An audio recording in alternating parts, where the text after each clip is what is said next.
ବର୍ତ୍ତମାନ ସନ୍ଧ୍ୟା ସମୟ ହୋଇଗଲା।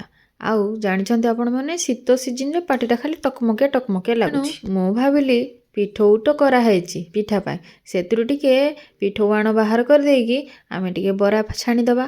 ଆଉ ସମସ୍ତେ ଚା ସହିତ ବରା ଟିକେ ମଧ୍ୟ ଖାଇଦେବେ। ଯେହେତୁ ବରା ବରି ଛାଣିବାରେ ମୋର ଏତେ ଅଭ୍ୟାସ ନାହିଁ, ସେଇଟା ବରା ଛାଣିଲି କି ବୁଲଡର ଛାଣିଲି ମୁଁ ବି ନିଜେ କନଫ୍ୟୁଜ। ଆଉ ଏଠି ସାଇଡ଼ରେ ଟିକେ ଚା ବସି ଦେଇଥିଲି। ଆଉ କେତିକି କ'ଣ ମାନେ ସେଥିରେ କ'ଣ କେତିକି ମିଶେଇବି ମୁଁ ହବିଙ୍କୁ ପଚାରି ପଚାରି ସବୁ କରୁଛି।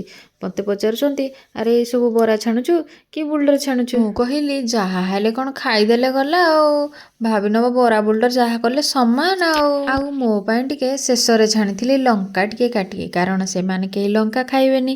ଆଉ ମୋର ଯେହେତୁ ଲଙ୍କା ନହେଲେ ମୁଁ ଖାଇବିନି, ତେଣୁ ଲାଷ୍ଟରେ ଟିକେ ଲଙ୍କା ପକେଇକି ଛାଣି ଦେଇଥିଲି। ସନ୍ଧ୍ୟାବେଳେ ଖିଆପିଆ କରିସାରିଲା ପରେ ଆସିଗଲା ସମୟ 9ଟା। ସମସ୍ତଙ୍କ ପାଇଁ ପିଠା ଟିକେ ଆଉ ଆଳୁ ମଟର ତରକାରୀ ଟିକେ କରିକି ଖାଇବାକୁ ଦେଇ ଦେଇଥିଲି। ଆଉ ମୋ ପାଇଁ ଲାଷ୍ଟରେ ଟିକେ ପିଠା ଟିକେ ବସେଇ ଦେଇଥିଲି। କ୍ରିସୁକୁ ଆଜି ଯେହେତୁ ତା ଜେଜେମା ଟିକେ ଖୁଆଇ ଦେଉଛନ୍ତି, ମୋର ଟିକେ ଆଜି ସମୟ ବଳିଯିବ। ଆଉ ଆମ ଶାଶୁ ଘରେ ପିଠା ହେଲେ ନିହାତି ସମସ୍ତଙ୍କର କ୍ଷୀର ଟିକେ ଦରକାର।